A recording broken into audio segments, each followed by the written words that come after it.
chapter, that is chapter number 7, General Proper of Standard 11 GSEB Board Accountancy.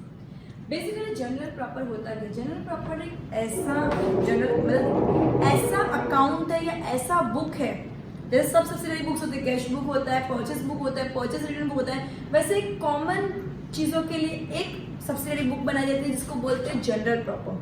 ठीक है, वो एक काइंड ऑफ सब्सिडरी बुक ही होती है जिसके अंदर क्या क्या चीज़ें रिकॉर्ड होती है. सबकी ओपनिंग मतलब बिजनेस अगर चालू हुआ तो उसकी ओपनिंग एंट्रीज जो ला रहे बिजनेस के अंदर वो जनरल प्रॉपर में इंक्लूड होता है. बिजनेस की क्लोजिंग एंट्रीज मतलब क्या, तुमने जितना भी परचेस किया सब परचेस को एक साथ टोटल कर दिया एंड पूरा जो परचेस है वो ट्रेडिंग में चला गया. मेन फाइनल अकाउंट्स होता है that is trading, profit and loss and balance sheet. इसके अंदर अपन जितने भी लेजर्स बनाते हैं, जितने भी सब्सिडरी बुक्स बनाते हैं, उन सबका टोटल जाता है इन अकाउंट्स के अंदर. ठीक है, तो जब टोटल हो जाता है at the end of the year तो उसका जो बैलेंस अपन क्लोज करते हैं, तो क्लोज करते हो ट्रेडिंग में चला जाता है, उसको क्लोजिंग एंट्रीज बोलते हैं. वो किधर रिकॉर्ड होता है? जनरल प्रॉपर में. यूजुअली जनरल एंट्रीज करेंगे इसके अंदर अपन बहुत सारी. जो कोई भी सब्सिडरी बुक में रिकॉर्ड नहीं होता वो जनरल प्रॉपर में रिकॉर्ड होता है. Clear? The transaction which is not recorded any of the subsidiary books is recorded in the journal proper. फिर कुछ ऐसे ट्रांजेक्शन होते हैं जो बहुत नहीं होते तो उसके लिए स्पेसिफिक सब्सिडरी बुक्स बनाते ही नहीं है, वो भी जनरल प्रॉपर में रिकॉर्ड होते हैं. रेक्टिफिकेशन मतलब कुछ गलती हो गई, अब हमको रियलाइज हो गया गलती किस वजह से हुई, तो उस गलती को सुधारने की जो एंट्री होती है वो भी जनरल प्रॉपर में करते हैं. जो क्या बोलते हैं एडजस्टमेंट एंट्रीज मतलब क्या कि कुछ चीज का डिफरेंस आ रहा है और डिफरेंस किसी में डाल रहे हैं उसको एडजस्टमेंट बोलते हैं. ये एडजस्टमेंट एंट्रीज भी जनरल प्रॉपर. तो एक बार अपन रिकॉल करते हैं क्या क्या चीजें जनरल प्रॉपर में रिकॉर्ड होगा. तो सबसे पहले opening entries, closing entries, transaction for which other subsidiary books are not maintained, transaction for which different subsidiary books are not maintained, वो transaction भी इसमें रिकॉर्ड होंगे. The transaction which is not recorded any of the subsidiary books is recorded in general proper. Fifth, adjustment entries. Sixth, rectification entries. Clear? तो अपन इसमें सिर्फ 2 illustration है, बहुत easy chapter. इस पार्ट में कुछ भी एक्सक्लूडेड नहीं है तुम्हारे 2020-21 के सिलेबस में, राइट. सो ये पूरा चैप्टर है लेकिन 2 ही इलस्ट्रेशन, दैट टू 8 और 9 एंट्रीज, राइट. सो इसमें क्या क्या कैसे कैसे रिकॉर्ड होगा, अपन एंट्रीज करेंगे, रजिस्ट्रेशन करेंगे, उसके साथ समझते जाएंगे. ठीक है, किसकी एंट्री कैसी होती है. Usually bill receivable and bill payable अपन मैंने स्टार्टिंग से बोला जब चैप्टर आएगा तब मैं करवाऊंगी, जब चैप्टर आएगा तब मैं करवाऊंगी उसकी एंट्रीज कैसी होती है. अब इसका कुछ part bill receivable bill payable का इसके अंदर इंक्लूडेड है तो मैं समझाऊंगी क्या होता है. ठीक है, बट जब जब एंट्री आएगी तब तक. Clear? So continuing with illustration number first.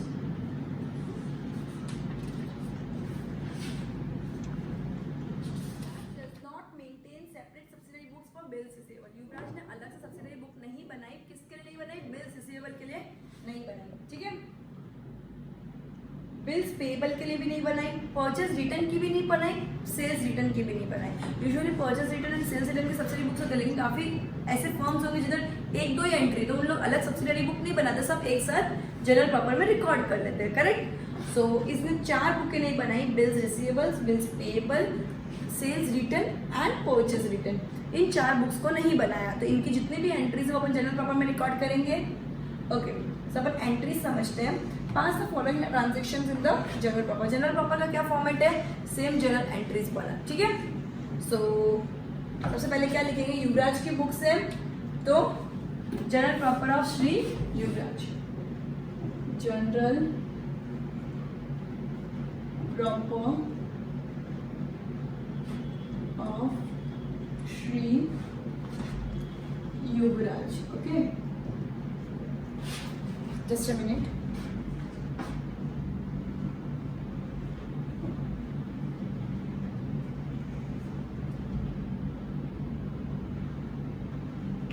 Okay, so first entry क्या है? A bill of ₹8,000 drawn on debtor Mayur. Bill draw किया मयूर पे. ठीक है, for collection of dues from him which is accepted and return it to us. अब मुझे मेरी बात सुनो, जो बिल ड्रॉ करता है, जब बिल ड्रॉ होता है, अपन किसी को बिल ड्रॉ कर रहे हैं मतलब बिल्स रिसीवेबल है, कोई और अपन को पैसा देगा, अपन बिल देते हैं, वो साइन करके एक्सेप्ट करके अपन को वापस रिटर्न करते हैं. ठीक है, एंड कोई और अपन को बिल दे रहा है तो बिल्स पेएबल हो गया क्योंकि अपन को उनको साइन करके वापस रिटर्न करना है, मतलब अपन को उनको पेमेंट करना है. क्लियर? बिल्स रिसीवेबल मतलब डेटर जैसा, अपन को पेमेंट मिलेगा, सेल्स किया फ्यूचर डेट पे अपन को पेमेंट मिलेगा. बिल्स पेएबल मतलब अपन परचेस किया, फ्यूचर डेट पे अपन को उनको पैसा देना. क्लियर? सो एक डेटर था मयूर नाम का जिसको 8,000 का बिल अपन ने ड्रॉ किया. अपन ने बिल ड्रॉ किया मतलब बिल्स रिसीवेबल हो गया। बिल्स रिसीवेबल एसेट है, एसेट हमेशा क्या हो जाता है, डेबिट। ठीक है, ये फ्यूचर डेट पे पैसा आने वाला है। तो मैं क्या करूँ, किससे आने वाला है, मयूर से। किससे आने वाला है, मयूर से। तो एंट्री क्या हो जाएगी, अगर बिल्स रिसीवेबल डेबिट होता है तो bills receivable account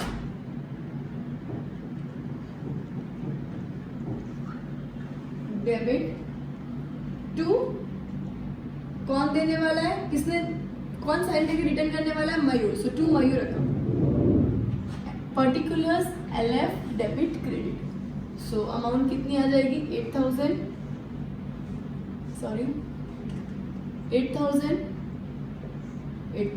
clear, debit, ये डेबिट, ये credit. Clear everyone, okay. Next question number 2,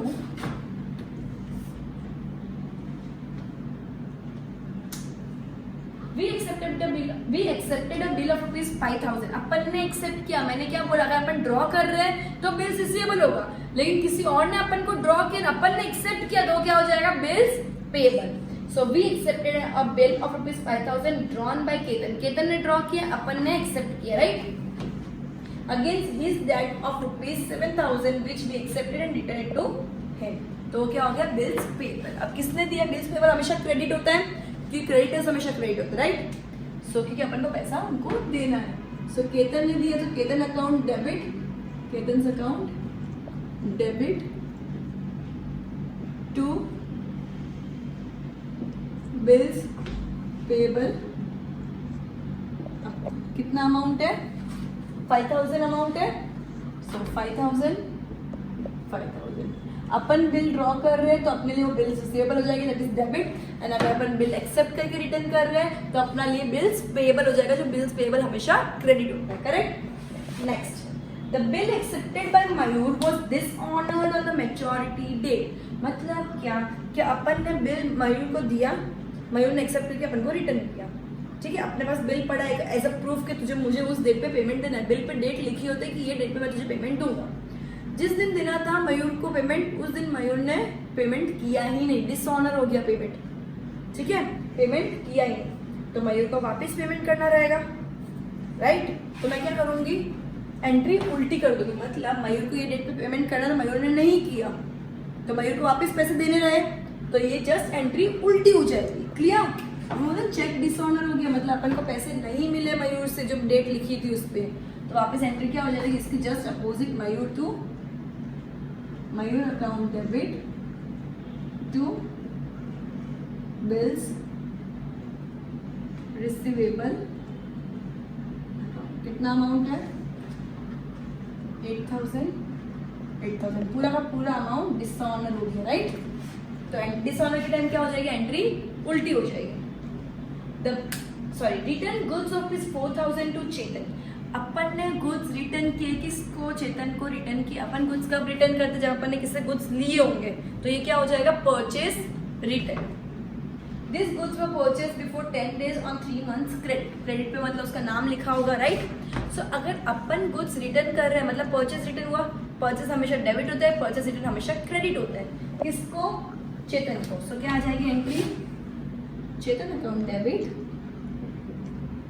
Chetan account debit to purchase return किया अपन ने, परचेज रिटर्न हमेशा क्या हो जाता है, credit. Purchase is always debited, purchase return is always credited, clear. So to purchase return account, कितना amount है, 4,000।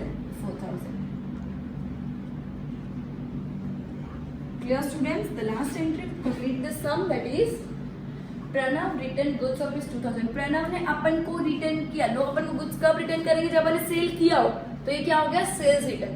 Sales is always credited but sales return is always debited. क्यों, गुड्स कम इन, अपने goods अपन को वापस आ रहे हैं, तो goods comes in debit, goods goes out credit, इसलिए सेल्स रिटर्न हमेशा क्या हो जाता है, डेबिट, क्लियर।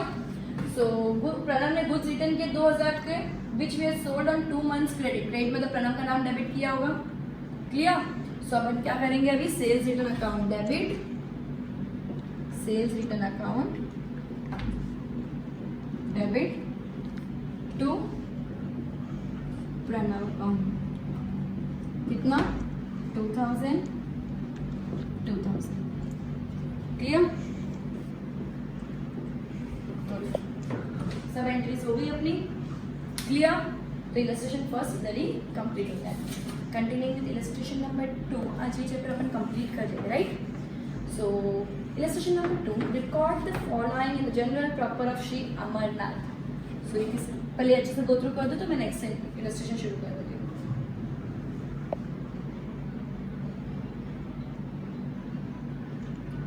श्री अमरनाथ के जनरल प्रॉपर के अंदर अपन को एंट्रीज करेंगे. तो record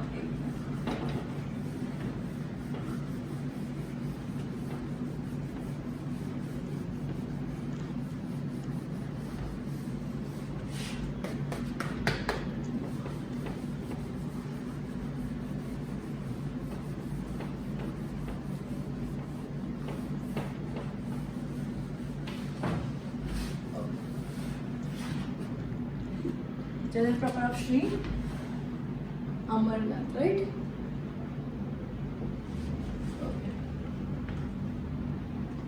date, particulars, LF, debit, credit. Correct? Date, particulars, LF, debit rupees, credit rupees. Clear? So continue with the first entry. October 2014, October date 1, right? Gave goods rupees 1500 in charity. अपन ने 1500 रुपए charity के लिए दिए. कभी भी goods कोई भी reason से जा रहे हैं other than goods for personal reason, नहीं other than sales, sorry, goods कोई भी रीजन से बिजनेस के बाहर जा रहे हैं अदर देन सेल्स, तो हमेशा क्या हो जाएगा, purchase account will be credited. मैंने ये बहुत बार 4th चैप्टर में चिक के बोला है. गुड्स बिजनेस में से कोई भी रीजन से बाहर जा रहे हैं अदर देन सेल्स, तो हमेशा purchase account will be credited. Charity के लिए जा रहे हैं, so charity account will be debited. Charity account, charity is an expense to purchase account. Okay, कितना अमाउंट जा रहा है, 1500.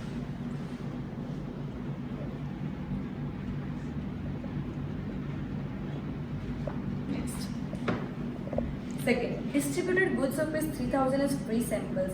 अपन ने फ्री सैंपल्स की तरह गुड्स डिस्ट्रीब्यूट किया. अपन क्यों फ्री सैंपल्स देंगे, ऐसे तो बैठे बैठे देंगे नहीं, अपना एडवर्टीजमेंट हो. अपन फ्री सैंपल्स लोगों को क्यों देंगे, ताकि अपना एडवर्टीजमेंट हो तो वो ऑर्डर दे अपन को. करेक्ट? सो ये क्या हो गया, एडवर्टीजमेंट. क्या हो गया, एडवर्टीजमेंट. करेक्ट? कितना, 3000 का दिया, गुड्स गए इसलिए परचेस क्रेडिट हो जाएगा. And advertisement is an expense, so advertisement will be debited. Date 2, advertisement expense, advertisement expense account debit to purchase account. कितना अमाउंट आएगा, 3000.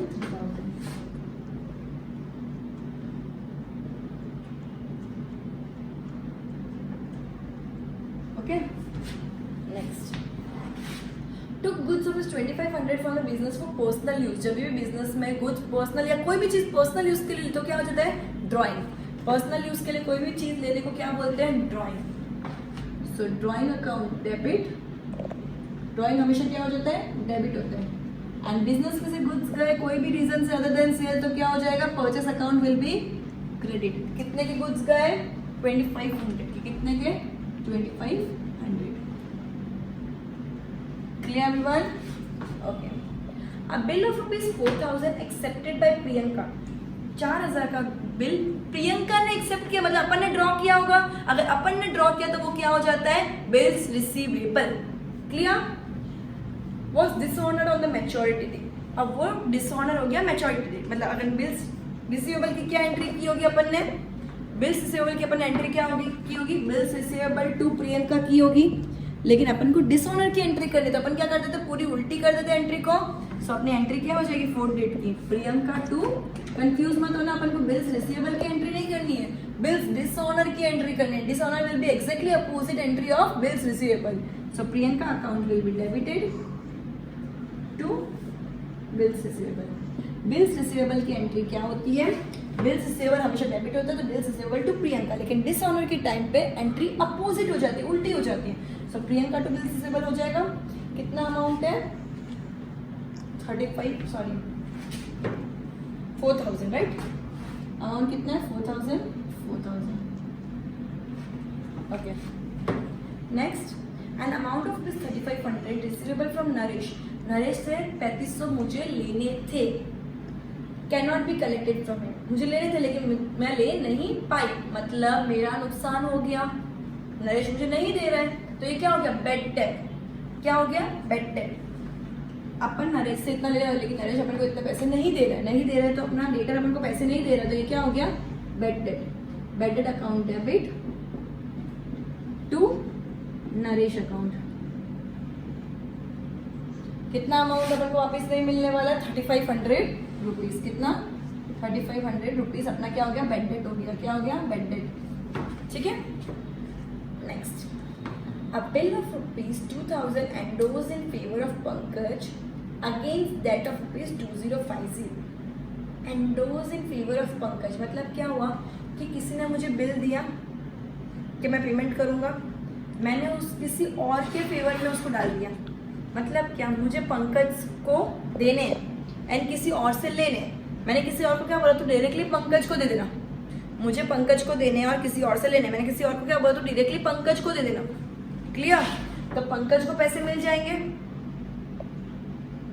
Sorry a bill of endorsed in favor of Pankaj, हाँ against that of rupees 2,050, तो 2,000 का bill 2,050 amount के बदले 2,000 का bill दिया, right, किसको दिया, पंकज को दिया, तो Pankaj is the receiver, debit the receiver, तो पंकज का अकाउंट डेबिट हो गया, पंकज इज द रिसीवर, तो Pankaj account will be debited, Pankaj को क्या मैं दे रही हूँ, किसी और का बिल रिसीवर जो आया वो पंकज को दे रही हूँ, सो टू बिल्स रिसीवेबल, किसी और का बिल्स रिसीवेबल मैं डायरेक्टली पंकज को दे रही हूँ, मुझे पंकज को कितने पैसे देने थे 2,050 रुपीज देने थे, लेकिन मेरा बिल्स रिसीवेबल 2,000 रुपये का ही है, तो बाकी 50 रुपये ना मैं दूंगी, उसको बोलूँगी मैं राउंडिंग ऑफ कर और 50 जाने दे, तो जाने दिया वो पैसा क्या हो जाएगा डिस्काउंट, तो क्या हो जाएगा टू डिस्काउंट, मतलब ये 50 रुपये मैं उसको वापस नहीं देने वाली, क्लियर।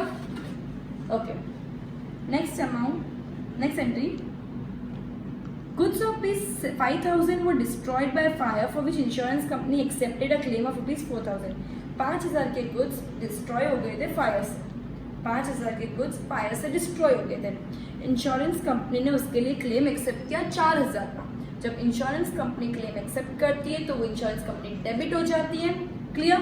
5,000 के goods डिस्ट्रॉय हुए थे, 5,000 के goods डिस्ट्रॉय हुए थे, राइट, कोई भी रीजन से गुड्स जा रहा है, भले डिस्ट्रॉय हो रहा है, स्टील हो रहा है या कुछ भी हो रहा है अदर देन सेल्स, तो क्या हो जाएगा purchase account will be credited. अब 5,000 के गुड्स में से 4,000 तो इंश्योरेंस कंपनी दे रही है, तो अल्टीमेटली नुकसान कितना हुआ 1,000 रुपये का, अल्टीमेटली नुकसान कितना हुआ 1,000 रुपये का, तो एंट्री क्या आ जाएगी, इंश्योरेंस कंपनी पैसा दे रही है तो डेबिट हो जाएगी, इंश्योरेंस कंपनी अपने को डेबिट हो जाएगी क्योंकि अपन को पैसा दे रही है, कितना दे रही है 4,000 दे रही है। लॉस एंड एक्सपेंस दोनों क्या होते हैं डेबिट होते हैं हमेशा, तो loss on goods destroyed by fire कितना हो जाएगा 1,000, ठीक है। टू परचेस, टू क्या हो जाएगा परचेस, बिकॉज गुड्स बिजनेस से कोई भी रीजन से निकल रहे हैं अदर देन सेल्स, तो क्या हो जाएगा purchase account will be credited, तो टू परचेस अकाउंट कितना अमाउंट 5,000 के गुड्स बिजनेस से बर्बाद हुए, जैसे 4,000 का इंश्योरेंस कंपनी ने क्लेम एक्सेप्ट किया एंड 1,000 रुपये का नुकसान हो गया, क्लियर एवरीवन। अच्छा से देख लो, इतना 8th एंट्री बची है, purchase of furniture ₹8,000 against the goods costing ₹7,000।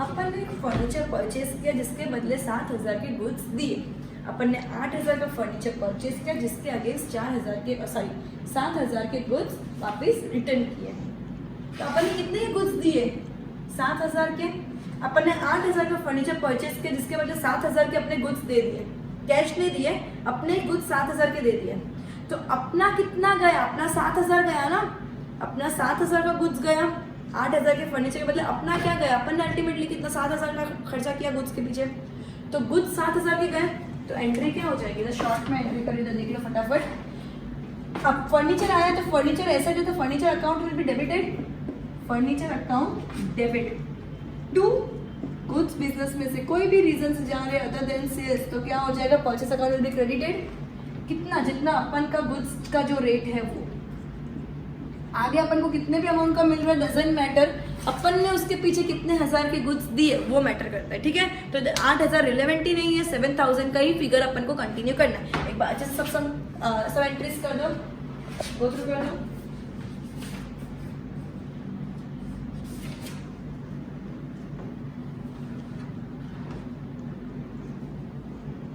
अपने इलस्ट्रेशन इधर ही कंप्लीट होते हैं, छोटे छोटे एग्जांपल्स तुमको चैप्टर के अंदर दिए हो, तुमको खुद करना है एंट्री समझ के। कोई डाउट हो तो ट्यूशन के पर्सनल ग्रुप में या यूट्यूब के कमेंट्स में तुम लिख सकते हो, ठीक है। So goodbye everyone, will end this lecture here and will continue with the next chapter in the next lecture. Good bye.